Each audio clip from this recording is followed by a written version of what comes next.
Platine Web t'emmène au cinéma.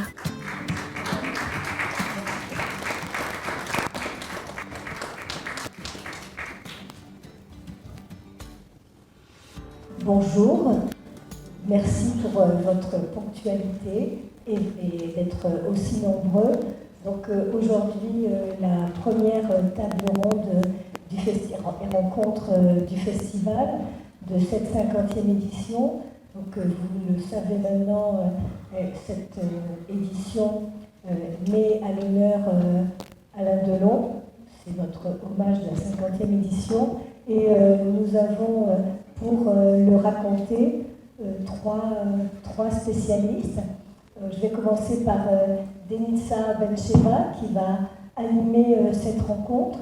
C'est une spécialiste du cinéma européen, écrivaine. Vous l'avez peut-être écoutée l'an dernier au festival, puisqu'elle avait animé la rencontre autour de René Clément. À sa gauche, Jean-Baptiste Thoré, historien du cinéma, critique, réalisateur, de nombreux livres de cinéma à son actif. Et il était aussi l'an dernier au festival avec son film Michael Cimino, Un mirage américain. Et si vous ne l'avez pas vu, si vous n'étiez pas là l'an dernier, je vous le recommande. Je pense qu'il est édité en DVD, ou il va l'être. Il va l'être, je pense, à la rentrée, mais il est encore en salle à Paris ou en Expo. Bon, voilà, alors allez le voir au cinéma, c'est quand même mieux.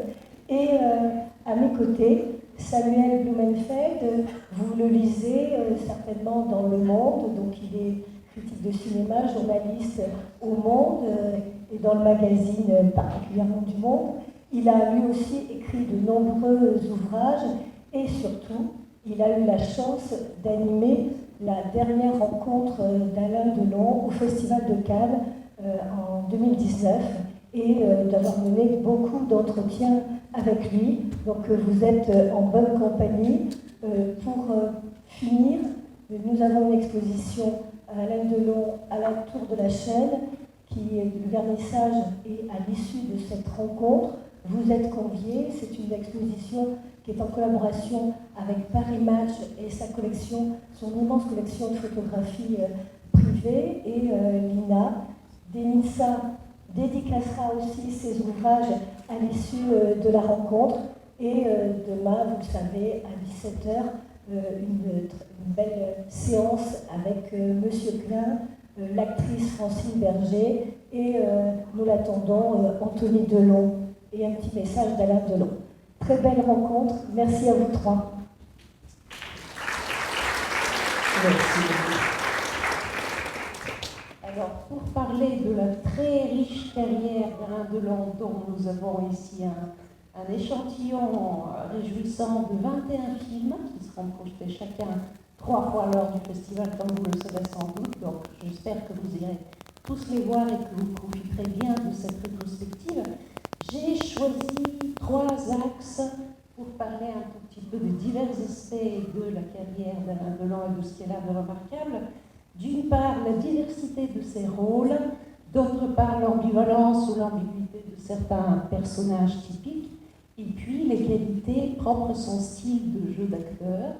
Donc je vais inviter naturellement mes confrères à parler de chacun des 3 axes, et ils pourront aussi donner chacun son point de vue sur ce qui le touche le plus et ce qu'il trouve absolument, je vous le permets très gentiment, ce qui le touche le plus et ce qu'il trouve le plus remarquable dans cette carrière.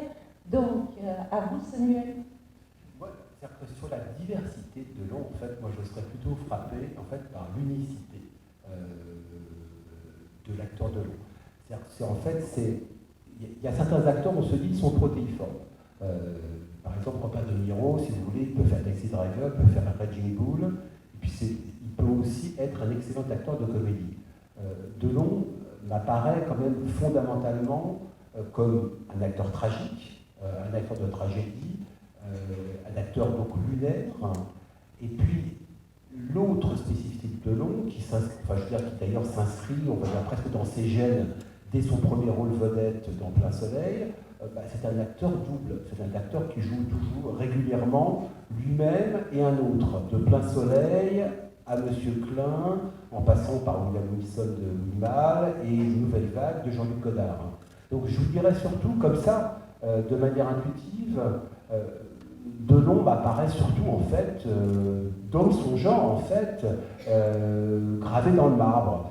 Savoir un personnage tragique qui a cultivé sa propre disparition dans ses films, qui a, je dirais plutôt, cultivé l'art de mourir sur le grand écran. Il y a de cela, effectivement. Moi, j'ai préparé une petite typologie des genres de films où il a joué et des différents types de rôles. Et je vais vous la lire, la faire parcourir très très rapidement. Vous verrez qu'il y a quand même une certaine diversité. D'abord, comme Samuel le faisait remarquer, il y a naturellement le côté tragédien et puis il y a le personnage iconique du samouraï et d'autres rôles de la même coulée, de la même lignée, qui sont où il se fond parfaitement dans l'emploi du héros sombre de film noir. Ça, c'est l'image iconique. Mais il a fait tout au long de sa carrière aussi des incursions dans d'autres genres et dans d'autres domaines. Par exemple, il joue, pour commencer, dans l'un de ses premiers rôles importants dans Christine, avec Romy Schneider, un mélodrame que vous allez voir naturellement lors de cette rétrospective. Et puis il retourne au mélodrame aussi avec Le Professeur, qui est un film italien de Valerio Zurlini, d'un tout autre genre, c'est-à-dire c'est une autre école du mélodrame. Ce n'est plus celle qui se tourne vers le jeune public ou vers le public sensible aux sujets sentimentaux et aux grandes et belles histoires d'amour. C'est plutôt un mélodrame pour adultes avec des situations par moments assez sordides et assez éprouvantes. Donc ce sont deux mélodrames et il y a comme une sorte de grand écart entre les deux mélodrames. Et si vous allez les voir, vous allez voir qu'ils jouent très différemment dans chacun des deux. Il y a aussi un autre genre où il a fait des choses, pour certaines très méconnues, et pour certaines, je trouve, aussi très belles. Et là aussi, vous avez un échantillon, c'est le genre comique, la comédie, et vous avez un échantillon tout à fait remarquable qui sera projeté ici, c'est Quelle joie de vivre de René Clément. Si vous allez le voir, vous allez pouvoir vous régaler en observant toute la palette de jeux d'acteurs comiques d'Alain Delon dans ce film. Ça va du burlesque jusqu'à l'ironie la plus fine. Et donc, il montre que, contrairement à ce que le grand public a le plus souvent retenu de lui, il sait aussi jouer la comédie, il sait briller dans ce genre aussi. Il a fait d'autres incursions dans la comédie qui sont moins célèbres, mais dont certaines sont très réussies, comme par exemple dans Faible Femme, un film qui est devenu rare, qui est une pure comédie teintée de sentimentalité, et puis aussi dans Texas, nous voilà de Michael Jordan, qui n'est pas projeté ici, mais que vous pouvez trouver en DVD si ça vous amuse, de voir le duo comique qu'il forme avec Dean Martin, pas moins. Donc ça nous donne déjà quelques genres supplémentaires. Jean-Baptiste ? Oui. Alors, par rapport à la question que vous posiez à la réponse de Samuel sur la diversité, je ne sais pas si je vais y répondre vraiment. En fait, on a chacun son Delon, on a chacun trouvé une porte d'entrée chez Delon, il n'y a pas une porte d'entrée chez Delon. Et il y a quelque chose qui me frappe, parce que là vous avez cité des films, Texas nous voilà, enfin on peut en citer beaucoup d'autres, ou des polars allant vers la comédie, je pense Le Gang par exemple, avec son improbable perruque, frisée, etc. Il a tourné énormément de films de l'ombre des années 70, il en fait quasiment 3 par an. Donc voilà, comme dans toutes les grandes carrières, il y a à boire et à manger, il y a des très très très grands films qui fait qu'on se retrouve ici aujourd'hui pour en parler. Je ne suis pas convaincu que s'il avait fait que Texas nous voilà, les tueurs San Francisco ou Soleil Rouge, on en parlerait encore, vous voyez ce que je veux dire. Donc tout ça pour dire que... Tu peux même dire, je n'en suis pas sûr du tout. Pas du tout, voilà. Non, ce que je veux dire, c'est que moi, la chose qui me frappe en fait chez Delon, évidemment, il a eu une carrière extrêmement longue. Voilà, il commence grosso modo, on est au début des années 50. Il faut rappeler un peu quand même les grands moments, c'est-à-dire que Plein Soleil est le début de l'acteur Delon, sa rencontre avec Clément, dont il ne cessera de dire que ça a été un maître pour lui. Donc, franchement, voilà, c'est vraiment important Clément.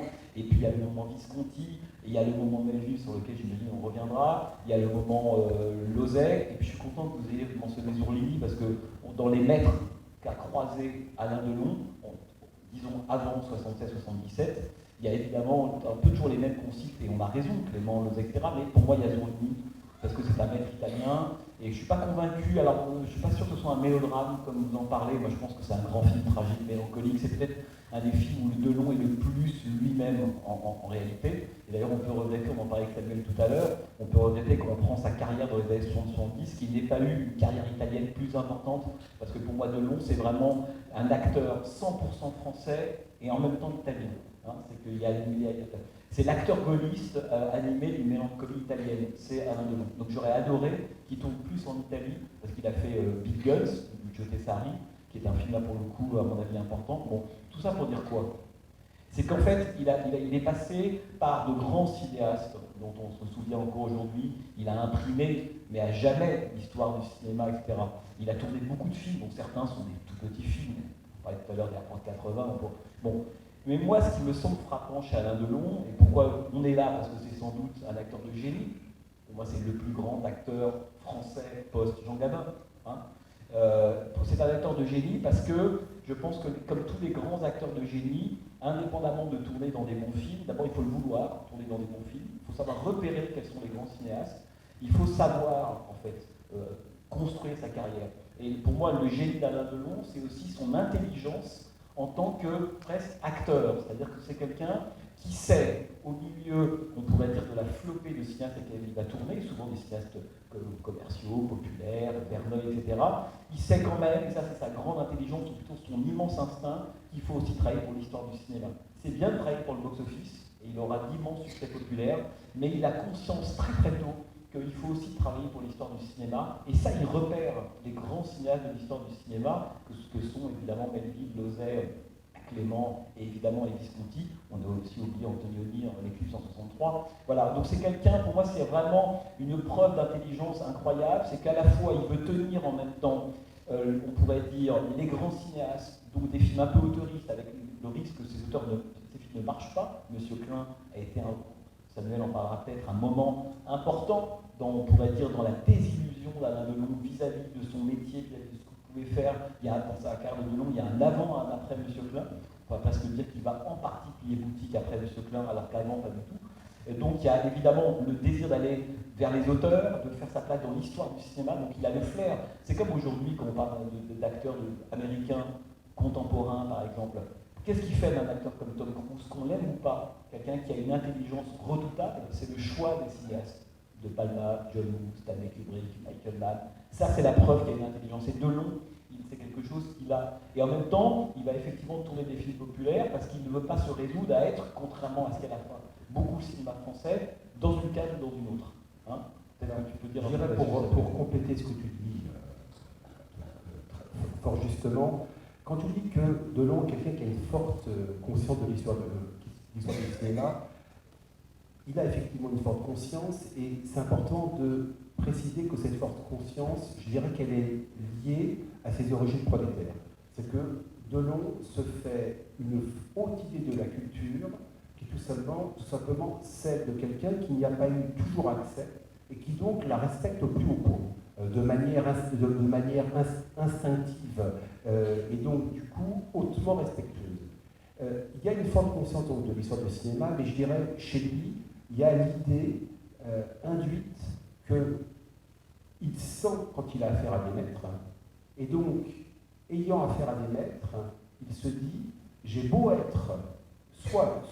devenir une star de cinéma ou en être une installée, puisque je veux dire, il devient une star installée après Plein Soleil, et puis de plein pied après Rocco et ses frères de Visconti, il se dit, j'ai beau être une star installée, j'ai en face de moi un immense metteur en scène, je le comprends, et donc je l'obéis au doigt et à la main.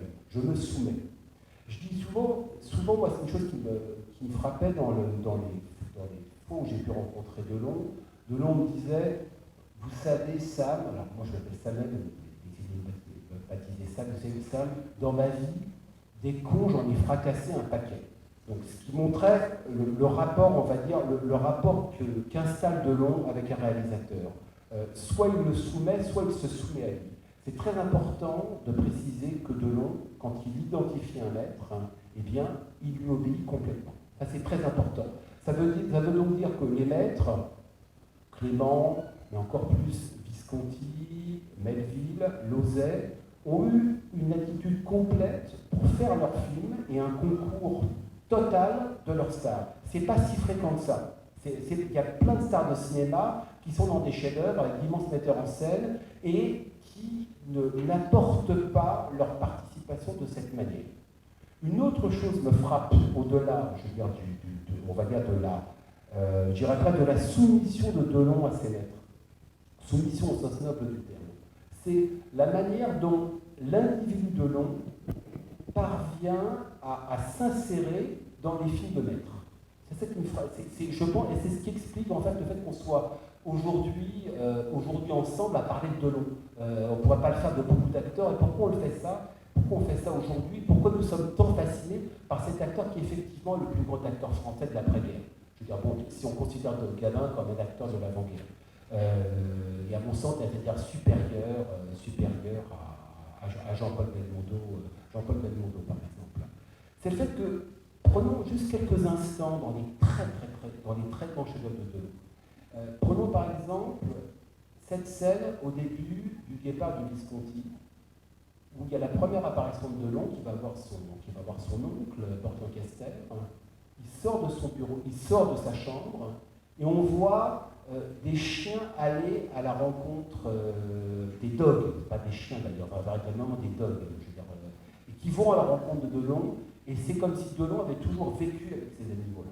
Il s'installe, si vous voulez, une familiarité entre Delon et ces animaux, qui n'est possible qu'avec cet acteur-là, parce que si vous voulez, n'importe quel autre acteur, quel qu'il soit, se serait barré en courant. Tout d'un coup, vous avez un moment où vous dites, tiens, cette scène appartient à Delon. On est chez lui, on n'est plus seulement chez Visconti.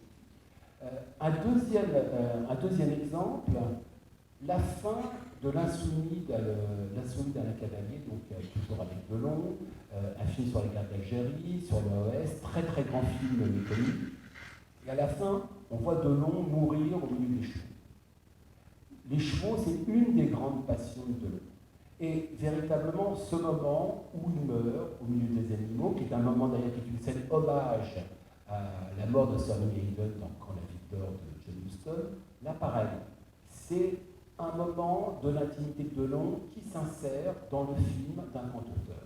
Troisième exemple, dans Monsieur Klein, la deuxième scène d'ouverture du film, c'est la scène où l'on découvre Delon en marchand d'art qui achète à vite prix une œuvre à un juif qui durant l'occupation cherche à quitter le pays.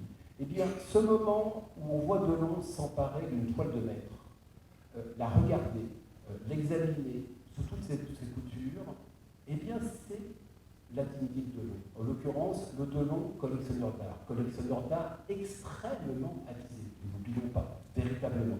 Eh bien, on va dire, cet équilibre fragile mais réel entre les films des très grands auteurs et une star qui parvient à s'exprimer à la première personne, eh bien, c'est la marque, effectivement, d'un acteur unique. Effectivement, et je voudrais compléter le propos de Jean-Baptiste à propos de son intelligence de choix. Ce qui est très intéressant, c'est que non seulement il sait quels sont les maîtres, il fait vraiment, depuis ses débuts, pratiquement depuis Plein Soleil, la différence entre les maîtres et les autres, mais il choisit aussi de produire des maîtres et pour des films sur lesquels il compte, non pas pour faire un succès, un tabac auprès du public naturellement, mais justement pour durer. Il le fait pour l'Insoumis, c'est son premier film de coproducteur. Il le fait en 1984 pour Nouvelle Vague. Il y a un entretien très intéressant qu'il a donné avant même, pour notre histoire, lapsus. Donc il le fait pour notre histoire de Bertrand Blier. Il y a un entretien très intéressant qu'il donne pendant le tournage et où il dit qu'il doute que ce soit un film fait pour plaire à un large public, mais qu'en revanche, il le coproduit parce qu'il est convaincu que c'est un film qui va durer. Et il travaille aussi avec Godard pour Nouvelle Vague. Et Godard a raconté plusieurs fois que, en fait, ce qu'il lui a proposé, c'était tout simplement une sorte d'ébauche de scénario. C'était en grande ligne, même pas une page complète, mais peut-être une dizaine de lignes de synopsis. Il lui dit, écoutez, ça me va parfaitement parce que ce qui m'intéresse, ce n'est pas le scénario, c'est de faire un film avec vous. Et là, on peut faire une différence avec Gérard Depardieu. quand Samuel disait tout à l'heure que tous les grands acteurs ne se comportent pas de la manière.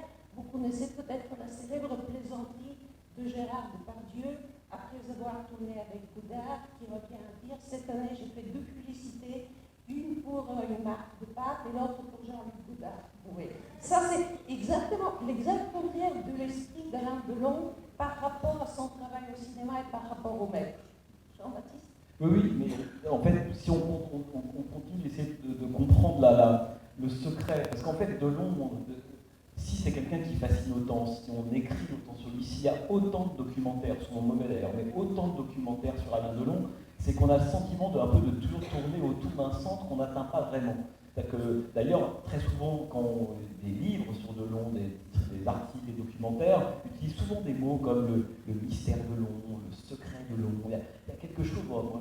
Est-ce qu'on dirait ça, on ne va pas citer non pour se fâcher avec personne, mais beaucoup d'acteurs, moi au secret, on l'a vite démonté en 5 minutes.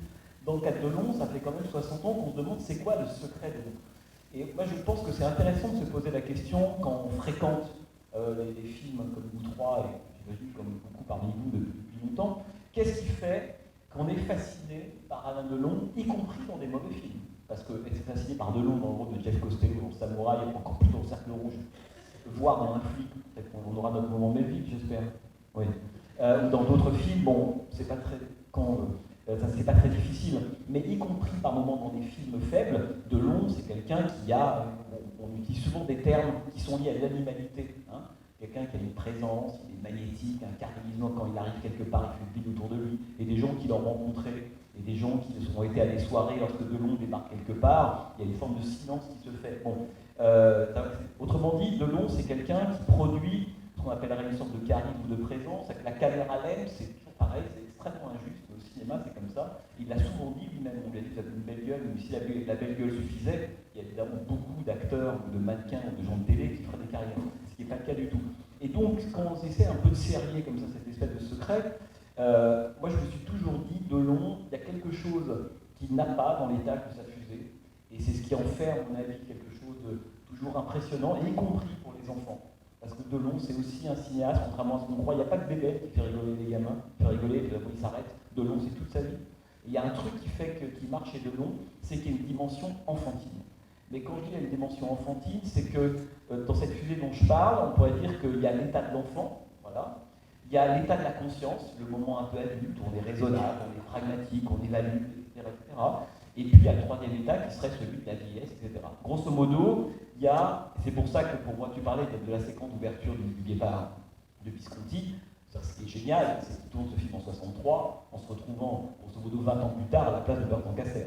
C'est comment est-ce qu'un personnage joue Tancrède, et qu'il a dès ce film en 63 l'image de son devenir, le Guépard, qui passe à minima le relais, le monde dans lequel il est dans les années 80 n'intéresse plus, en gros il regarde la lune depuis longtemps maintenant, Alain Delon, et donc il va partir.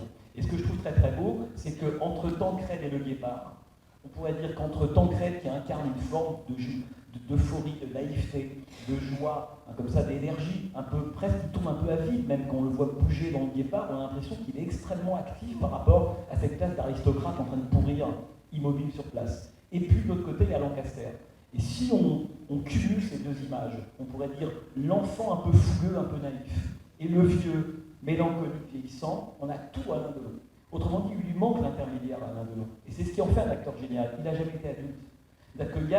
Et d'où le fait qu'il n'y a pas de cynisme chez lui, il n'y a pas d'autoconscience, il n'y a pas cette espèce de truc qui fait que finalement les acteurs vieillissent. Delon, moi j'ai toujours pensé que c'était vraiment ça, et je pense à une séquence par exemple du Cercle Rouge, vous vous en souvenez, lorsque Montand explique à Alain Delon l'alliage de la balle dont il va se servir. Et Montand a une très longue tirade, j'ai mis 2 grammes de ça, 1 milligramme de ça, etc. Delon l'écoute, on regarde Delon en train de l'écouter. Et à la fin, comme un gamin, Delon regarde Montand et dit « j'ai rien compris mais c'était génial ». Ça c'est une réplique de gamin, d'un type qui va à la mort, parce qu'à la fin du Cercle Rouge, il meurt. Et je trouve que cette espèce d'alliage, on pourrait dire entre l'enfance et la mélancolie, entre celui qui ne connaît pas l'âge adulte et celui qui l'a déjà biffé, ça c'est la marque Alain Delon. Alors évidemment, on peut trouver plein de films, quand il fait Zorro, bon j'ai pas envie de mettre Zorro dans le grand catalogue de l'exégèse générale sur Delon, ouais, il a fait des Zorro, je m'en fous un peu. Par contre, il a fait de très très grands films qui, me semble-t-il, qu'on soit chez Melville, qu'on soit chez Lozay, même Monsieur Klein, le personnage découvre l'enfance à la fin. Le Robert Klein du début du film, un peu pragmatique, un peu cynique, un peu froid, sans affect, qui prend l'argent comme ça de ce vendeur, Jean-Louis, etc. Et le Robert Klein à la fin, qui part vers la mort, il n'a jamais semblé aussi libéré et heureux de cette manière. Je pense qu'il va prendre les grands, effectivement, mais les grands, c'est vraiment ça, c'est toujours arriver à faire des personnages, d'une certaine manière, mais l'enfance et la mélancolie en piffant cette espèce d'âge adulte, ce qui en fait un truc très particulier. Et d'ailleurs, quand on pense comme ça à toute cette carrière, moi, c'est ce qui me semble le plus frappant, c'est vraiment cette espèce de même ligne-là. Hein. Il est soit d'un côté, soit de l'autre, et je pense que Melville est peut-être celui qui a le mieux, en fait, avec peut-être un peu Zourlini, mais le mieux retranscrit cette espèce de mélange absolument, à mon avis, unique. Hein. Oui, effectivement. Moi, je dirais ceci, enfin, ce que lui dit Jean-Baptiste est très juste. Cela explique d'ailleurs que Delon, en fait, est d'une certaine manière refusé de vieillir à l'écran. C'est une des dimensions de la carrière de Delon, c'est que le dernier grand chef-d'œuvre de Delon, c'est Monsieur Klein en 1976. Pour une star de cet acabit, la carrière de Delon est entre guillemets relativement courte, quoi. Ça veut dire entre 59 Plein Soleil et 76 Monsieur Klein. Parce que Delon a dans ses gènes cette haine du vieillissement. Et donc ce n'est pas un acteur qui aura su vieillir à l'écran. Belmondo non plus pour d'autres raisons, mais par exemple, si on prend un autre grand acteur de la même génération, Jean-Louis Trintignant, lui, est quelqu'un qui aura su extraordinairement bien vieillir à l'écran. Chez Delon, ce n'était pas acceptable. Pour continuer de décliner sur les spécificités de l'acteur Delon, c'est simple, bon, c'est bien évidemment très important. Il y a une autre chose qui me frappe. Tu as souligné à juste titre son visage. Bon, son visage est exceptionnel, il est beau, enfin tout ce qu'on veut, etc. Machin. Bon. J'ai envie de dire, ce visage-là, il est presque anecdotique, parce que tant il est évident. N'importe quelle personne peut se rendre compte que la beauté de Delon est inhabituelle. Et en même temps, des belles gueules, on avait plein dans le cinéma français, mais pas seulement français, mais cinéma italien, cinéma américain. Et donc, tout ça pour dire qu'avec une belle gueule, on ne fait pas carrière. On peut éventuellement faire un film, 2 films, mais on ne tient pas pendant près de 20 ans. C'est-à-dire qu'on ne tient pas pendant près de 2 décennies de chef-d'œuvre. Ce n'est pas possible. Donc il se passe forcément autre chose. Cette autre chose, à mon sens, dans ma perception, je dirais, pour être schématique, il y a 2 choses. La première effet, c'est la manière dont Delon entre dans le champ, dans une scène. Lorsqu'il entre dans une pièce, il vient de manière instinctive, parfaitement lisible pour le spectateur, il est le maître de cette pièce. C'est lui le roi, personne ne peut exister à côté. C'est quelque chose que Delon a pu travailler avec Clément, a pu travailler avec Visconti, mais fondamentalement, vous l'avez ou vous ne l'avez pas. Et la plupart du temps, personne ne l'a. Ça, c'est une des propriétés de Delon. Il y a une autre chose qui me frappe beaucoup et qui s'exprime particulièrement lorsque Delon joue sous la direction de Melville. C'est important qu'on ait dans le moment Melville tout à l'heure. C'est-à-dire que si vous voulez, lorsque Delon bouge, la manière dont Delon bouge, effectue un geste, et là-dessus, ce serait presque un exercice que je vous conseillerais de faire, revoyez le Samouraï, ou, j'irais encore plus, le Cercle Rouge, enfin, de toute façon, revoyez-le cette semaine, en observant le film du strict point de vue de Delon, en observant ce qu'il fait. Vous verrez, dans le Cercle Rouge, il n'y a pas un seul geste qu'il effectue, donc je parle de geste ordinaire, donc pas un seul geste qu'il effectue, qui ressemble à celui que nous ferions à sa place, dans la même position. Un seul exemple, dans le Cercle Rouge, quand vous voyez ouvrir une porte, ce que nous faisons tous, eh bien, on a l'impression que Delon, lui, force un coffre-fort. C'est-à-dire que chaque geste de Delon raconte une histoire, pose une question, je veux dire, induit une énigme. Cela, je n'ai jamais vu chez aucun autre acteur. Pas acteur français, aucun autre acteur tout court. C'est-à-dire que si vous voulez la présence de Delon, à chaque instant, y compris dans les films moyens, essayez de parler des chefs-d'œuvre, parce qu'une carrière se juge par ses cibles, pas par sa moyenne, eh bien, il y a une dramatisation de chaque geste chez Delon qui le rend passionnant, qui le rend toujours passionnant. Et je trouve aussi, ce qui est très intéressant, c'est de voir qu'il a une gestuelle extrêmement précise. Pierre Granier de Fer avait raconté une anecdote sur le tournage de La Veuve Coudert que vous pouvez revoir ici, qu'il a fait plusieurs prises consécutives de la scène finale où le personnage de Delon court, il est poursuivi par la police, on lui tire dessus, il court à travers un jardin, donc le sol était humide, et donc chaque fois qu'il s'est lancé en courant, il laissait des empreintes, et il y a eu 3 ou 4 prises différentes, et il n'y avait qu'une seule série d'empreintes, c'est-à-dire à chaque fois, il a posé les pieds en courant exactement aux mêmes endroits, ce qui est assez révélateur de la précision de ses mouvements et de la maîtrise. Il y a une autre chose qui est très intéressante et que je trouve unique chez lui, c'est le potentiel du silence. C'est quelqu'un qui sait, non seulement quand il se tait, notamment chez Melville, on reparlera de Melville, quand il se tait dans le Samouraï, au début du Samouraï, ce sont environ 9 minutes de silence, il est captivant à tout moment en se taisant. Et quand il se tait, il est capable à la fois de donner au public l'impression qu'on peut lire ses pensées, qu'on comprend ce qu'il pense, à la fois de garder une part d'ambivalence ou d'ambiguïté, et puis de garder une part d'opacité, de mystère, qui est très précieuse. C'est, à mon avis, dans l'histoire du cinéma, on ne saurait trouver un autre acteur qui sache aussi bien exploiter les moments de silence, et c'est quelque chose de particulièrement méritoire, parce que comme on l'apprend dans toutes les écoles d'art dramatique, où par ailleurs il n'est pas allé, rien n'est plus difficile que de se taire à l'écran de façon captivante et éloquente, si on parlait de Melville. Oui, non, mais c'est vrai, et, parce qu'en fait, quand on parle de long, il y a toujours ce phénomène sur lequel il faut revenir. C'est quand même cette idée que lorsque Delon rentre dans un cadre, dans un plan, on ne voit que lui. Bon. Donc à la fois c'est formidable pour des gens qui veulent se servir de l'image de Delon, quels que soient en fait les acteurs à côté, la mise en scène est apparemment un peu brouillonne, un peu imprécise. Voilà, on sait que Delon est là, dans tous les cas, on va un peu sauver les meubles parce qu'il attire la caméra. Mais ce qui est assez fascinant par rapport à ce que disait Samuel sur la question des gestes, ou la question du regard que vous mentionniez. Moi, il y a 2 choses. Je pense à une séquence du professeur de Zourligny, qui est pour moi un de mes films préférés, Alain Delon, vous l'aurez compris. D'ailleurs, je dis Alain Delon, c'est intéressant. Vous voyez, je viens de dire un film d'Alain Delon. Hein, parce qu'on n'a quand même pas dit ça, c'est qu'on est en train de parler d'un acteur qui, chose à peu près rarissime dans l'histoire du cinéma français, a parallèlement en fait, à une histoire du cinéma, dont en France, avec la politique des auteurs, on est quand même très centré sur la question d'un film réalisé par un réalisateur, et l'auteur est le réalisateur. Donc on fait beaucoup en France l'histoire du cinéma à partir de la politique des auteurs, donc à partir des cinéastes eux-mêmes. Et quand on dit un film d'Alain Delon, et de ce que je viens de faire, je le fais très souvent. Donc à un moment donné, il faut se regarder en disant, mais peut-être que ça raconte quelque chose. Et effectivement, c'est quelqu'un qui a à côté, on pourrait dire, de la politique des auteurs, hein, en croisant des grands, je ne parle pas des mauvais, parce que, ou des médiocres, ou des moins bons, Jean Chapot, Jean Herman, il y a beaucoup d'exemples comme ça, avec qui il a repris la main sur des films, des Granges brûlées, à L'Homme pressé. Moi j'ai toujours le fantasme de L'Homme pressé réalisé par un grand cinéaste, parce que je pense que L'Homme pressé, c'est presque le film qui est le film définitoire d'Alain Delon, l'adaptation du bouquin de Paul Laurent, il est L'Homme pressé.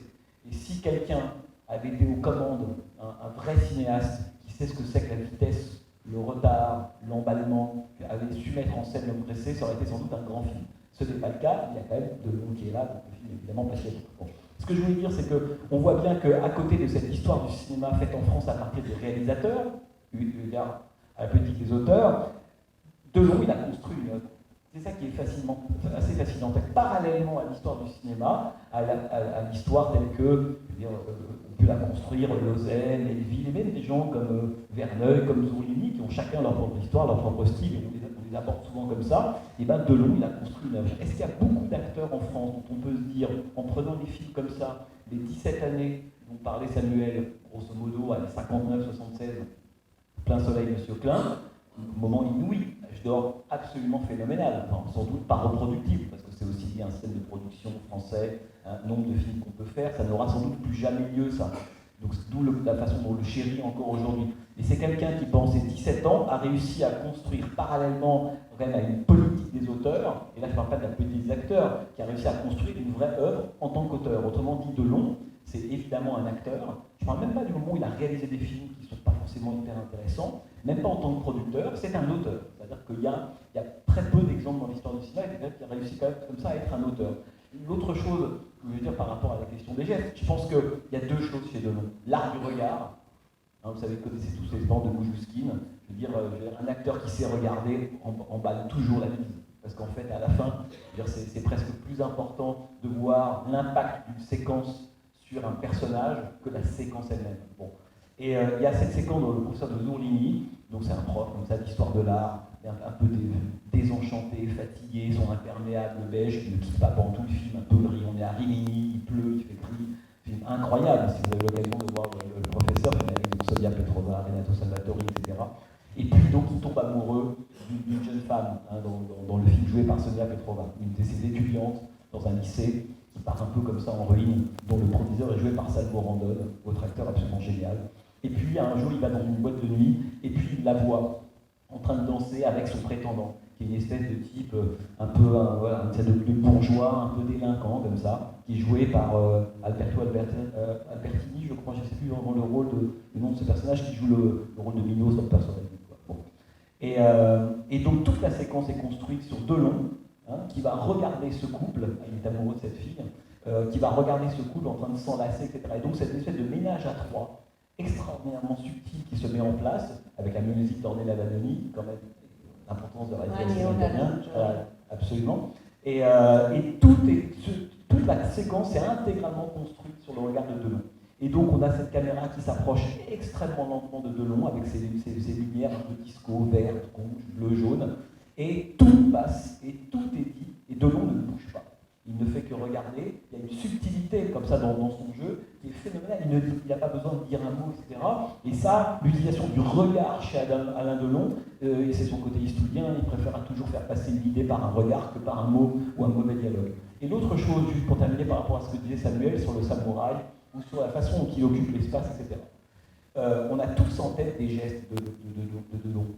On peut même s'amuser chez soi et imiter Alain Delon. Par exemple, on prend sa montre, on la met à l'envers, on sait que c'est Alain Delon.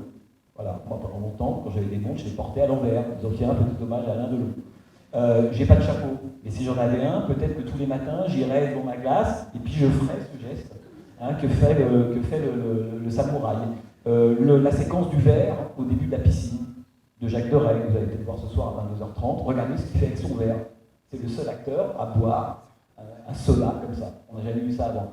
Donc ce qui veut dire, c'est que non seulement il arrive effectivement à rendre précis, insolite, c'est-à-dire que tous les gestes que fait Delon, qui sont pourtant boire un verre, ajuster un chapeau, mettre sa montre, ne sont pas des trucs incroyables, homériques, non. Mais il arrive à les rendre absolument uniques. On a l'impression d'assister, ou la porte dont parlait Samuel, on a l'impression qu'on n'a jamais vu quelqu'un ouvrir une porte si Delon ne l'a pas ouverte.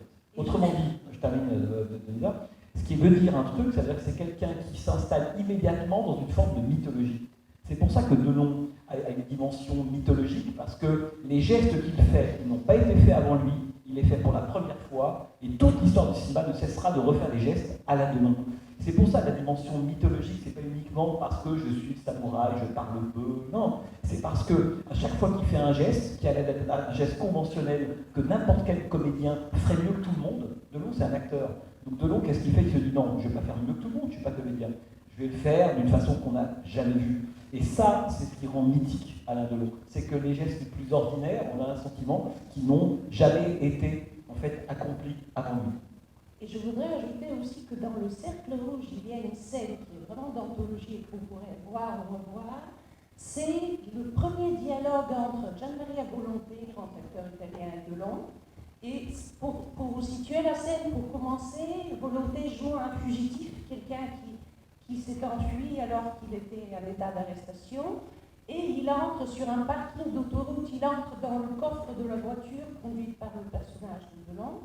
Et à un moment, Delon s'arrête en plein champ, au milieu d'un champ labouré, et le laisse sortir du coffre, et l'autre le menace avec une arme.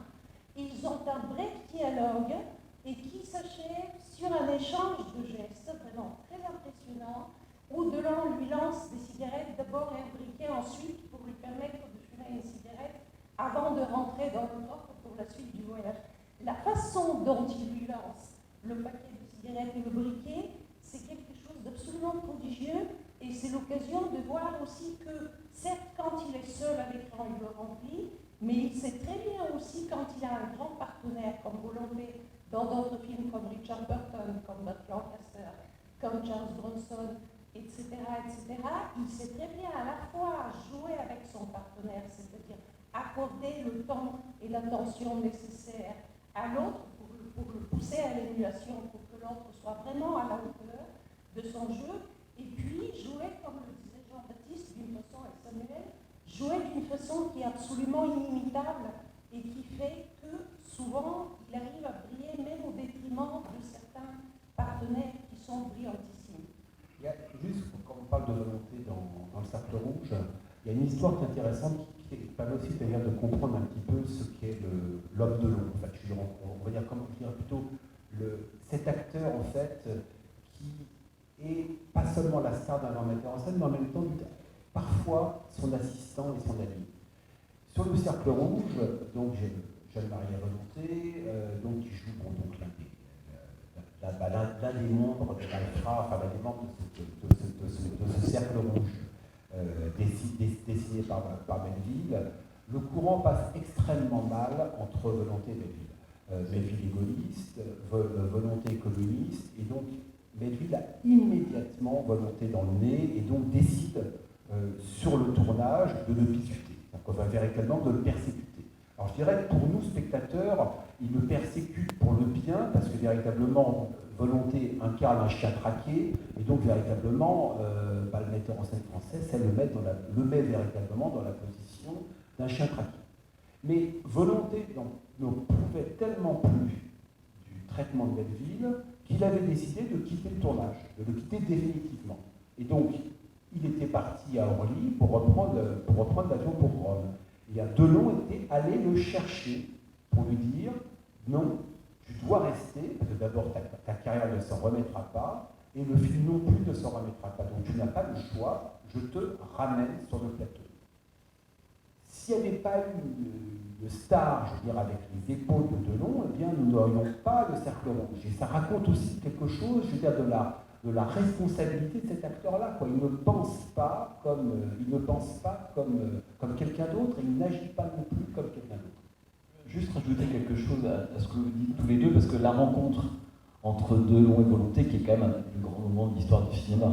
Bon, vous avez tous vu le cercle rouge ici? Espérons. Et ce moment que décrivait Denisa, parce que vous dites qu'il y a un échange, mais Melville, sur le scénario, on écrit, voilà, le fugitif, il s'arrête, champ labouré, tout est gris, il pleut, c'est beau, etc. Il entend, il a l'intuition, parce que Delon ne sait jamais rien, il a l'intuition de tout. Hein. Ça, c'est un peu typique d'Alain Delon. Hein. Il n'est pas du côté du verbe, du savoir, du discursif, c'est pas un acteur qui manie d'une certaine manière la langue, d'où le fait, peut-être qu'on en parlera à un moment donné, qu'il a été si loin de la nouvelle vague d'une certaine manière, hein, que la nouvelle vague n'en a pas voulu, en fait il marchait presque sur deux routes complètement séparées. Hein, c'est pas Brialy, quoi, Alain Delon. Et j'aime beaucoup Brialy, mais on sent bien que c'est autre chose qui se joue. Bref, lorsque Jeanne-Marie Volonté sort du coffre, donc on se dit, effectivement, Delon se rend compte qu'il y a un fugitif dans son coffre, il se regarde. Mais la façon dont Melville filme ça, il le filme comme un coup de foudre. C'est beaucoup plus qu'un échange de conversation. C'est le moment où Jeanne-Marie Volonté tombe amoureux fou d'Alain Delon, et la même seconde, Alain Delon tombe amoureux fou de Jeanne-Marie Volonté. Et ça, c'est prodigieux, parce que c'est la grande puissance de la mise en scène de Melville. Et surtout là, je pense que Melville inaugure quelque chose, un plan qu'on retrouvera assez régulièrement dans les grands films d'Alain Delon. Attention, fin de Monsieur Klein, une des séquences d'un flic, le cercle rouge, c'est le moment où Delon regarde la caméra plein pot, et fait face à quelque chose qui est presque de l'ordre de l'irrationnel ou de l'indicible. Il fait face au coup de foudre amoureux avec Jeanne-Marie Volonté. Il faut oser quand même, hein, faire deux. C'est pas un chant contre chant, c'est deux regards face caméra. L'un regarde la caméra, l'autre regarde la caméra. Il reprendra ce même principe avec Delon regardant éperdué la caméra dans un flic lorsqu'il vient au tout début du film. Édouard Coleman, il s'appelle dans le film. D'ailleurs, c'est un personnage, peut-être qu'on en parlera. Un flic est sans doute un film borne dans la carrière d'Alain Delon, puisque après ça, il n'y a plus que le mort à jouer. Hein, c'est vraiment le film le plus morbide, le plus funèbre joué par Alain Delon. Et dans ce film-là, au début, on le voit aller visiter l'appartement du prostitué qui vient de se faire tuer, et puis il fait face avec le regard mort de la prostituée. Et là, Melville utilise exactement la même chose. Là, c'est pas le coup de foudre, l'amour, comme dans le Cercle Rouge, c'est la mort. Et cette idée, finalement, que le regard, quand regarder Alain Delon dans les yeux, et en même temps, Alain Delon sait le faire, c'est quelque chose qui est de l'ordre de la révélation. Il y a quelque chose d'instantanément mystique. Il y a peu d'acteurs qui supporteraient qu'on filme comme ça un champ contre champ, plein pot, regard caméra. Et Alain Delon, c'est quelqu'un qui fait face à ce type d'affect ou de sentiment-là. Et le fait que ce soit un des rares personnages qui puisse faire face à la mort comme ça, permet aussi de raconter quelque chose, à mon avis, de la carrière d'Alain Delon et de ses personnages.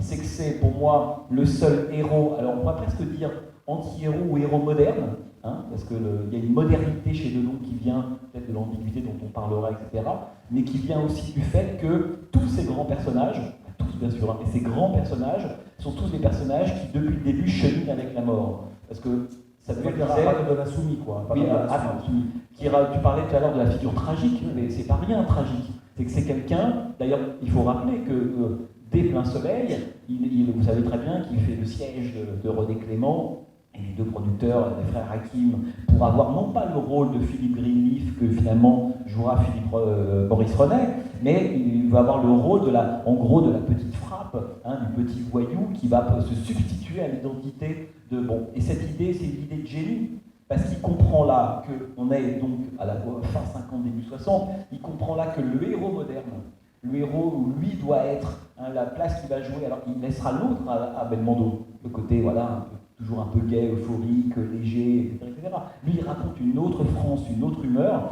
Il a cette intuition que le héros, finalement, est celui qui va vers la mort. C'est assez osé, parce que l'héroïsme à l'époque, aussi bien dans le cinéma français que dans le cinéma américain, c'est pas le type qui meurt à la fin. Et on est fin des années 50, début des années 60, et je pense que cette décision dont parlait Samuel, cette idée du prolétaire, qui d'un seul coup prend d'assaut le milieu du cinéma et lui dit « mais moi, mon rôle c'est beaucoup plus Tom Ripley que Philippe Greenleaf », je pense que cette décision d'Alain Delon, elle est fondatrice, il comprend qu'il faut être celui, il ne meurt pas dans Plein Soleil, mais bon, c'est tout comme. Et à partir de là, c'est parti, c'est-à-dire qu'il a inscrit la mort dans son espèce d'épopée, d'où la figure tragique.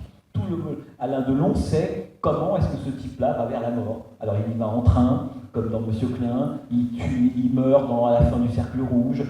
C'est comment ce personnage va vers la mort. Il n'y a pas beaucoup comme cet immense acteur qui à ce point-là fait cheminer la mort toujours à côté de lui, d'où sa mélancolie. D'ailleurs, juste une chose pour compléter ce que dit Jean-Baptiste, c'est que tu cites Monsieur Klein. Ce qui est très intéressant, c'est que pour Monsieur Klein, qui a été produit par Delon, sur ce qui est un authentique tableau d'historiographe de l'histoire de France dans les années 70, la rafle éducative, et c'est Delon qui produit ce film sur ce tableau. Et à l'origine, je veux dire, Delon, le personnage du collectionneur d'art, ne devait pas mourir dans le film. Et c'est Delon qui insiste auprès de Lozère, justement, pour mourir à la fin du film. Donc, vous avez un acteur qui choisit de produire un film sur le tableau de l'histoire de France, sur ce moment où l'État français est impliqué dans un génocide, dans l'extermination de ses propres citoyens. Et non seulement il y a ce mouvement-là, de la part d'une star sur un sujet auquel personne ne veut toucher, parce que M. Klein est quand même un sujet qui circule depuis la fin des années 1960. Et en plus de ça, Delon dit, non seulement je produis cette histoire-là, mais je veux épouser ce destin-là. Donc ce qu'il raconte passe au-delà de la démarche de l'acteur, qui est évidente, mais en fait une humeur profonde. Véritablement, ce qui fait d'ailleurs qu'il fascine tant, c'est que c'est plus seulement un héros tragique, c'est quelqu'un qui veut s'inscrire de plein pied dans la tragédie. Tout à fait, il a été, en fait, ça remonte déjà aux années 60, effectivement, il y a Plein Soleil où il ne meurt pas, et plusieurs autres, mais il était très conscient, depuis les années 60, il l'a dit dans plusieurs entretiens vers le milieu des années 60, que le héros qu'il préférait incarner, c'était celui qui perdait à la fin. Donc, qu'il meure ou pas, dans la plupart de ces très grands films, en fait, ce n'est pas un héros triomphant. Là aussi, on pourrait dire que ça fait une différence par rapport à Belmondo, qui est très souvent le héros triomphant. Outre son côté joyeux, léger, virevoltant, etc., Delon a été toujours porté vers ses rôles, mais pas seulement de façon instinctive, mais aussi vraiment de façon consciente, puisqu'il en a parlé régulièrement, vers les rôles de personnages qui ont un cheminement difficile, qui ne sont pas forcément très sympathiques comme M. Klein quand on voit le début du film. Il apparaît dans plusieurs séquences comme franchement odieux. Et donc il est porté vers les rôles difficiles et vers les rôles qui lui assurent, en fait, d'une manière ou d'une autre, soit une fin tragique, soit une fin extrêmement éprouvante. Et cette lignée dans sa carrière, dans sa filmographie, elle se poursuit pratiquement jusqu'au bout, parce que quand vous voyez ce qu'il fait dans notre histoire de Bertrand Blier, ou bien l'épisode du film de Bertrand Blier, les acteurs, où il joue un peu son propre rôle, et où Bertrand Blier lui écrit une réplique que je trouve vraiment sublime, j'ai un visage de silence. Là, on revient vers cette idée. Donc, Bertrand Blier était très sensible à ça. Et quand vous voyez aussi ce qu'il fait dans Nouvelle Vague de Jean-Luc Godard, où il est vraiment transformé, c'est-à-dire il se coule vraiment dans l'univers godardien, mais là aussi c'est un personnage qui est double, là on revient à l'ambivalence et aux ambiguïtés, comme M. Klein n'est pas le même homme au début du film qu'à la fin du film. De la même manière et de façon encore plus poussée, chez Godard, le film est découpé en deux parties. Godard présente comme inspiré de l'Ancien Testament et du Nouveau Testament. Et dans la première partie, c'est un perdant et c'est quelqu'un qui périt, tué. Et dans la seconde partie, c'est une sorte de revenant ou de double, et qui ne périt pas, ça ne s'achève pas du tout de façon tragique, mais il y a comme une espèce de disparition progressive dans le paysage de ce personnage.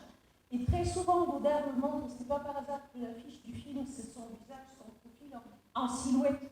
Très souvent dans le film, il le montre en silhouette dans l'ombre, donc seul son profil ou même sa silhouette de dos se dessine. Et c'est absolument époustouflant. Ça aussi, c'est quelque chose qu'on pourrait montrer dans toutes les écoles d'art dramatique pour montrer ce qu'est un grand acteur. C'est absolument époustouflant de voir la puissance de sa présence, même dans les scènes où il semble rôder un peu dans le décor sans trop savoir que faire. Il y a une réplique célèbre au début du film. Il se trouve dans le décor d'une usine avec la femme richissime qui l'héberge chez sa maîtresse. Et un des personnages de l'entourage de cette comtesse lui demande donc au personnage de Delon, qu'est-ce que vous faites? Il répond, je fais pitié. Alors, c'est quand même assez époustouflant d'arriver à dire je fais pitié comme il le fait et de garder, tout en étant censé faire pitié pendant la moitié de l'action du film, de garder cette espèce de présence absolument puissante, à la fois très fragile et très puissante. Et ça, je pense aussi, c'est quelque chose de caractéristique d'Alain Delon, comme disait tout à l'heure Jean-Baptiste Toré, à propos du fait qu'il y a chez lui de l'enfance. Il y a cette part d'enfance qui le rend extrêmement sensible et qui lui donne une fragilité, une certaine délicatesse dans les expressions du visage aussi, et dans une certaine douceur du regard que vous pourrez retrouver par exemple, dans Quelle joie de vivre, dans plusieurs séquences très sensibles. Et il y a en même temps chez lui une sorte de fond psychique et de fond de présence, même physique, extrêmement puissant et fascinant, qui fait qu'il peut dire à l'écran « je fais pitié » et en même temps être en quelque sorte renversant de présence. Mais d'ailleurs, parce que c'est vrai qu'il y a quand même quelque chose aussi à Alain Delon, c'est à la fois effectivement des films, réalisateurs, producteurs, etc. Mais c'est aussi quelqu'un qui a aussi à un moment, qui a non pas saturé, mais où a été très présent dans l'espace public, hein, dans les années 70, les années 80, etc. Et quand vous regardez, vous écoutez, il y a beaucoup d'entretiens avec Alain Delon sur le site de l'INA, enfin, et d'abord c'est la permanence de quelqu'un qui en fait n'a à peu près jamais changé. D'abord il a acquis l'expérience, etc. Et surtout quelqu'un qui parle comme les enfants. C'est-à-dire que, non, je ne parle pas d'un niveau intellectuel, je parle dans la façon dont il parle sans filtre. C'est-à-dire qu'Alain Delon, quand vous l'écoutez parler, on a l'impression, ce qui est en fait a l'air comme ça évident, mais ce qui n'est pas si fréquent, on a l'impression qu'il croit, qu'il pense ce qu'il est en train de dire, véritablement. Quitte à ce que par moments ça puisse choquer, etc. L'autre chose que je voulais dire par Sans rapport... filtre, d'ailleurs, Sans filtre. sans filtre qui est chez lui, Bien sûr. revendiqué et qui est justement en fait celui des enfants. Oui, c'est ça, exactement. Le lien à l'enfance, voilà, cette espèce de mélange à la fois, cette conscience, la mélancolie dont on parlait, parce que chez lui, c'est toujours l'enfant et la mort, c'est cette espèce d'alliage toujours un peu étrange, et à mon avis, qu'il a réussi à incarner de façon à peu près unique. Hein. La mort, c'est tout, c'est d'en parler dans le personnage de Delon, c'est à la fois les rôles qu'il a joués, comment il va vers la mort, comment, comme le rappelait Samuel, comment il s'arrange même pour que le scénario le fasse aller vers la mort, alors qu'à la fin, il peut plutôt rire, etc. Mais c'est aussi dans ses apparitions publiques, dans ses entretiens, le moment où, après la fin des années 70, début 80, c'est quelqu'un qui commence à être dans le ressassement, qui est entouré de plus en plus de fantômes. On a le sentiment que les vivants des années 80-90 n'intéressent quasiment plus et qu'il a envie de ne plus côtoyer que des gens qui, au fil des ans, vont mourir les uns après les autres, qui s'appellent Gabin, qui s'appellent Ventura, et puis des femmes de sa vie, etc. Donc ça, je pense que c'est important. D'ailleurs, j'en vais juste il y a un nœud important dans la vie de Delon, qui est la séquence située dans les années 70, où on va dire à 2 ans d'intervalle, meurent Melville et Visconti. À savoir donc ces 2 mètres, ou du moins 2 de ces 3 mètres, mais non plus, parce que Clément, dans les années 70, est un cinéaste à bout de souffle. Donc on va dire d'une certaine façon, il est symboliquement mort. Il y a une interview de Delon à la télévision, quelques jours après la mort de Melville, où Delon parle de Melville au présent. Une interview, mais justement, on parle du côté infantile, où véritablement on parle d'un jeune enfant qui vient de perdre son père. Et donc, un jeune enfant ne peut pas concevoir que son père soit mort. Donc, si son père est mort, en fait, il est juste parti, il va revenir. Et donc, Delon dit, Jean-Pierre Melville est mort, mais bon, on a encore des films à faire ensemble, et donc on va les faire ensemble, on va très bientôt tourner à Arsène Lupin, et puis voilà. Donc, il y a quelqu'un qui dit, il est mort, et on va continuer de travailler ensemble. C'est très impressionnant comme interview, et puis au-delà de ça aussi, il y a quelque chose qui se cristallise dans les années 70, et d'ailleurs on le voit bien après M. Crime, à mon sens, on est d'accord, hein, les plus grands films, eh bien, la mort de la disparition de ses maîtres, Visconti et Melville, fait que Delon, symboliquement, presque, se dit, c'est fini en fait, voilà, je vais continuer de travailler, mais la carrière de Delon, en fait, voilà, ça y est, elle est écrite. En même temps, c'est le cas de tellement d'acteurs, même de cinéastes, enfin de cette espèce de moment de l'âge d'or. Voilà. Combien de cinéastes ont des âges d'or qui durent 4, 5, 8, 10, 12, 15 ans? Il est rare, en tout cas, de la part des cinéastes ou des acteurs qui ont commencé à émerger à partir de la fin des années 60, d'avoir des âges d'or qui durent le moment de la carrière, 30-40 ans. Il y a la liste est infinie de cinéastes qui ont fait leur carrière sur 10, 12, 13 ans. 17 ans, c'est pas mal, hein, dans le cas d'Alain Delon, compte tenu en plus du nombre de grands films qu'il a fait. Je pense qu'Alain Delon, c'est aussi quelqu'un qui a été quelqu'un de son temps. C'est ça qui est aussi très étrange avec lui, c'est qu'on a le sentiment, il a joué dans Guépard, qui est quand même le grand film du retard et de l'avance. Hein. Le problème de Guépard, c'est qu'on n'a pas envie spécialement d'habiter les temps présents. Alors soit on est en avance, soit on est en retard. Bon, c'est un vrai film sur la question de l'anachronisme. Et Delon, lui, a été quelqu'un de son temps. Et de son temps, ça veut dire que c'est quelqu'un qui a pensé qu'il est arrivé à un moment de l'histoire de France. Donc effectivement, l'Indochine, la Seconde Guerre mondiale, l'Indochine, la guerre d'Algérie, l'arrivée de Gaulle. Il arrive à un moment de l'histoire de France. Il est arrivé à un moment de l'histoire du cinéma. Les grands maîtres, la génération d'avant finissante, Gabin, et une autre qui est en train d'émerger, etc. Il est arrivé comme ça à un moment de cette histoire qui lui correspondait et qu'il désirait. Parce que voilà, quand il est encore en Indochine, il va toucher Paul Grisby, 5 ans plus tard, il est sur le plateau avec Gabin. Donc il se dit, en fait, les années 60-70, moi je veux coïncider avec cette période-là. C'est-à-dire que c'est ça qui est assez drôle d'une certaine manière. Et en refusant d'une certaine manière de s'accorder aux années 80, alors il a raison, il a tort, en fait ça n'est pas la question. Il pense qu'il a fait son temps, les planètes se sont alignées à un moment donné pour lui, pour la France, pour ce qu'il appelait les valeurs, le respect, les professionnels, les grands, etc. Pour lui, après les années 80, tout ça fout le camp. Déjà en 75, ce qui est très intéressant, c'est que déjà en 75, il déclare qu'il va quitter le cinéma bientôt. Alors, il n'est pas loin de la fin du point de vue d'âge d'or. Il ne le fait pas, certes il ne le fait pas, il ne le quitte pas complètement. En revanche, pour tenir ce propos-là et à maintes reprises, c'est qu'il sentait que la situation changeait dans le cinéma et que l'époque vraiment la plus précieuse, touchait à sa fin. En 75, Visconti n'était pas encore mort, il meurt l'année suivante. En revanche, Melville était déjà mort, il meurt en 73. Et on pouvait déjà se rendre compte que Delon a toujours été très sensible depuis Rocco et ses frères à la situation du cinéma italien. C'est quelqu'un qui parle très bien l'italien, qui a beaucoup de liens avec l'Italie. En 75, le cinéma italien avait déjà commencé à aller bien mal, c'est-à-dire ce n'était plus du tout l'âge d'or du cinéma italien touchait à sa fin. Et puis il y avait aussi, comme le disait Jean-Baptiste, il y avait certains aînés qui étaient partis, et il y avait aussi, je pense, le problème de la difficulté de trouver des cinéastes qui inspirent le désir de travailler avec eux. Oui, mais c'est vrai ce que vous dites, mais en même temps, il faut quand même être honnête. C'est-à-dire qu'il y a quelque chose chez Delon, c'est quelqu'un qui, à un moment donné, après la fin des années 70, un acteur de cet acabit, voilà, de sa puissance, aussi bien artistique, financière, voilà. C'est immense, Alain Delon.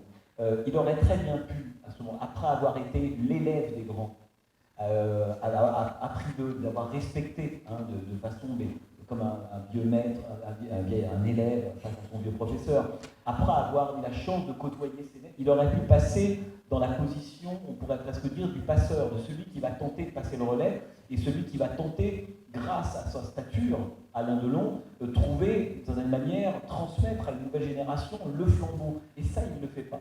C'est assez intéressant parce qu'on aurait pu penser que voilà, Delon, arrivé à la fin des années 70, son âge d'or est passé, il a le pouvoir, il a l'aura, etc.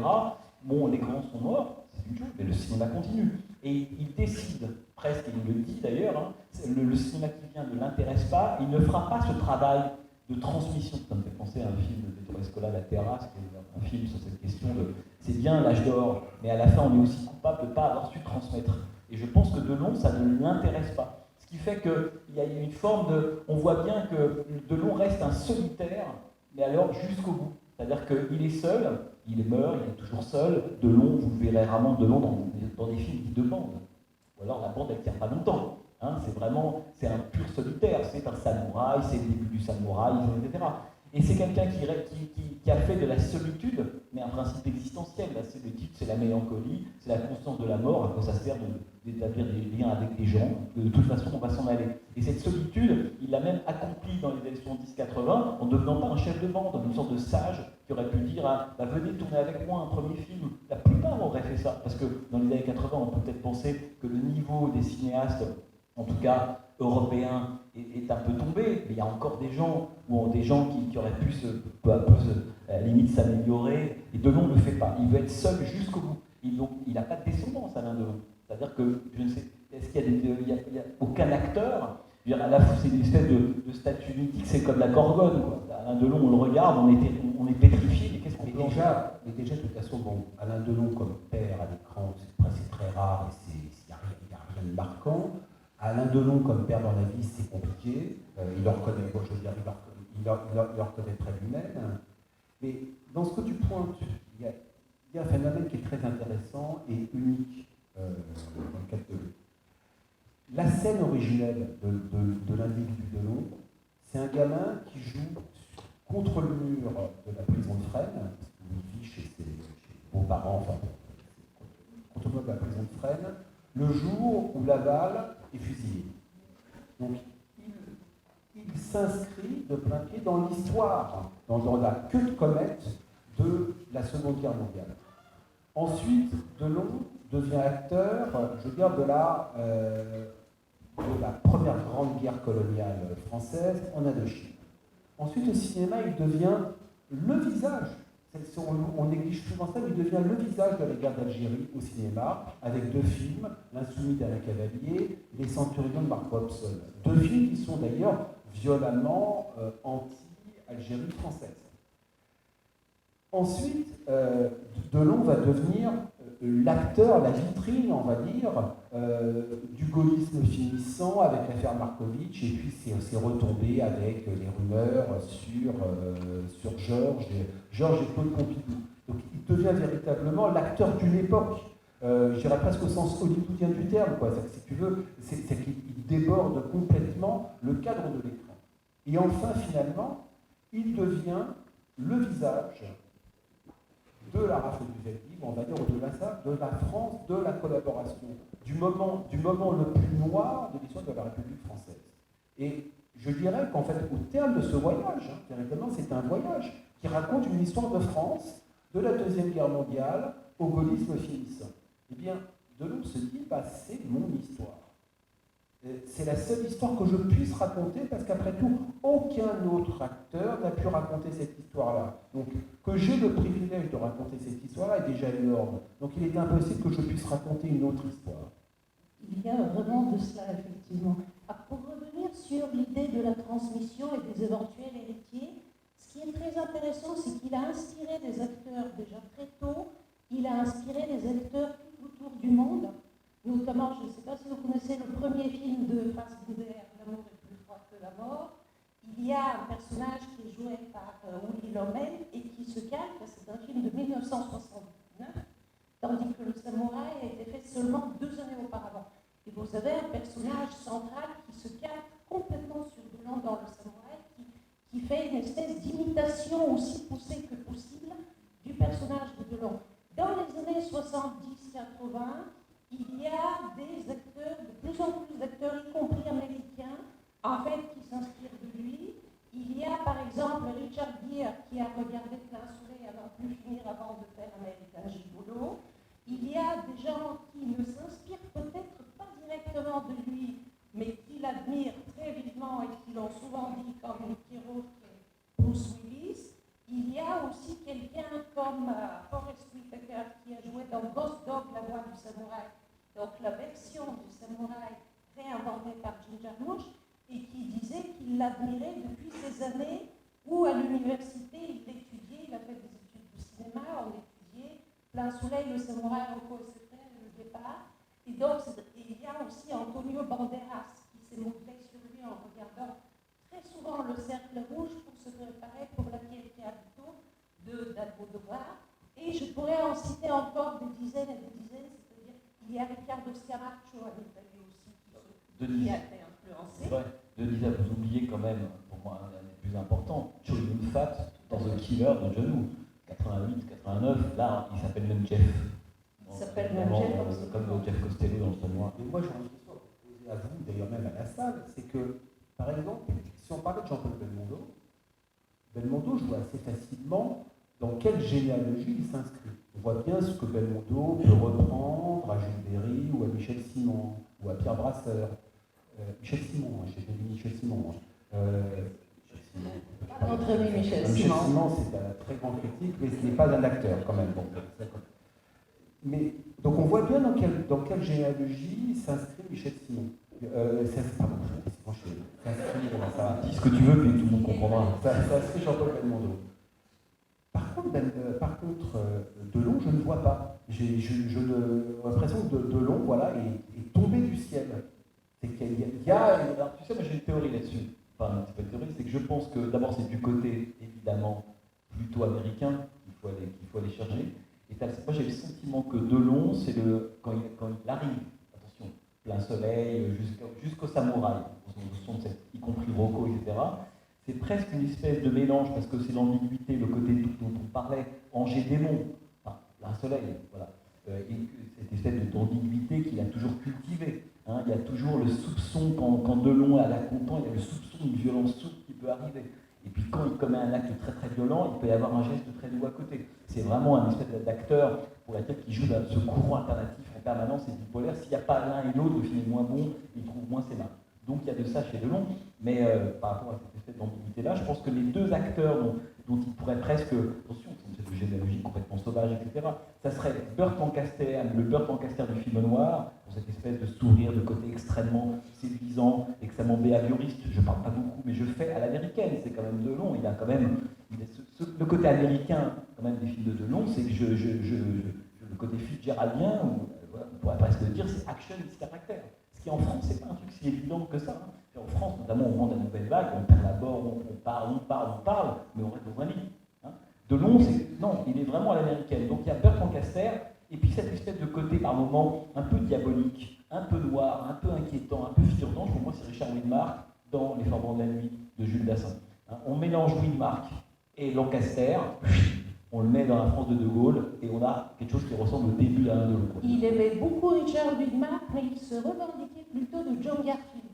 Oui, mais ça, il ne faut pas demander aux acteurs de qui ils se revendiquent, c'est pas... Non, surtout un autodidacte. Surtout un autodidacte, c'est que... c'est pas du tout John Garfield. Il n'a pas conscience de ce qu'il est, et fort heureusement, parce que sinon il ne serait pas devenu cela. Alors, comme nous devons libérer la salle bientôt, je voudrais savoir si quelqu'un veut poser une question, faire un commentaire, intervenir d'une manière quelconque, un compliment, une insulte. Demande mon excellent confrère. Donc, est-ce que je vois quelqu'un qui lève la main? Oui, le micro-baladeur est là. Oui, bonjour. Bonjour, d'abord, merci pour cette table ronde. J'avais une question sur une période de son travail. J'ai 2 films que j'ai eu l'occasion de voir assez jeune et qui m'ont vraiment touché, notamment un de Enrico, Les Aventuriers, qui d'ailleurs s'est filmé dans l'ancien Fort Boyard, à une époque où il n'y avait pas encore le jeu télévisé, où il y avait des plans assez super.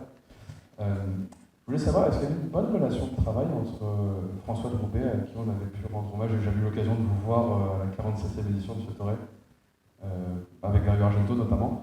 Est-ce qu'il y avait une bonne relation de travail entre justement François de Roubaix et toujours dans cette logique du Monsieur Delon, dans son travail, se trouvait toujours Ils étaient très amis. D'accord. Non seulement il y avait une bonne relation, mais ils étaient très amis.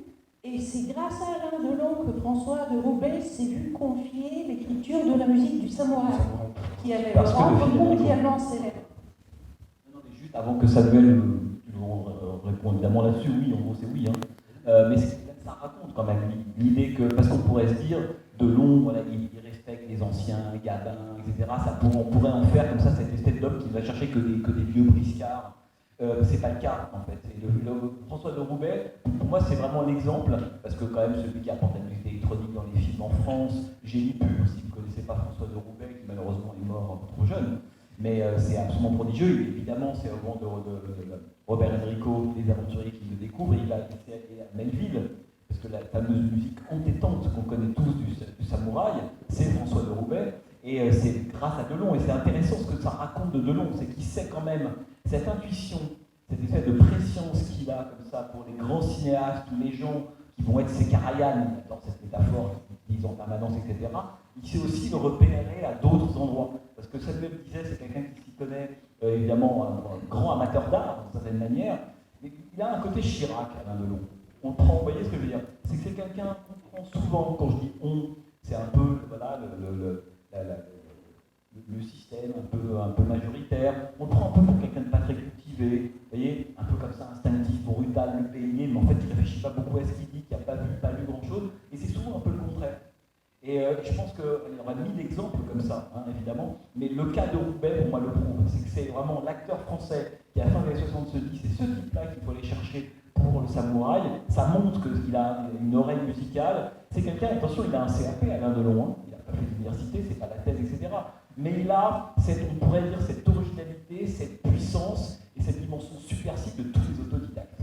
Comme beaucoup de grands artistes, il sait reconnaître les grands dans d'autres domaines et il n'a pas besoin de les voir reconnus par d'autres, par le système, par ailleurs, par l'académie, par les notables, pour commencer. Et ça en dit long quand même, parce que bon, Joachim Vévé était quand même quelqu'un qui ne prenait pas des conseils. Quoi. En fait, je ne pas tout simplement, je n'avais pas besoin.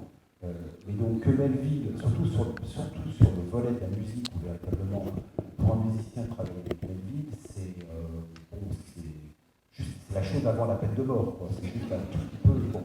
Et que Melville suive le conseil d'un acteur, c'est que pour Melville, la relation avec un acteur, c'était quand même hautement complexe, ça en dit long sur, on va dire, sur l'estime, c'est même pas l'estime d'ailleurs, c'est la confiance fondamentale qu'accordait Melville à son acteur de prédilection. Tout à fait. Nous devons malheureusement libérer la salle. J'ai malheureusement le mauvais rôle de couper la conversation alors qu'elle aurait durer encore longtemps, mais nous pourrons la poursuivre ailleurs. Si vous voulez passer au stand de la librairie, j'y serai immédiatement, je pourrai répondre à d'autres questions. Et peut-être que mes confrères ne seront pas très loin non plus. Donc n'hésitez pas à revenir nous voir. Merci pour votre présence et pour votre attention. Merci beaucoup. Voilà, mesdames, messieurs, ce grand moment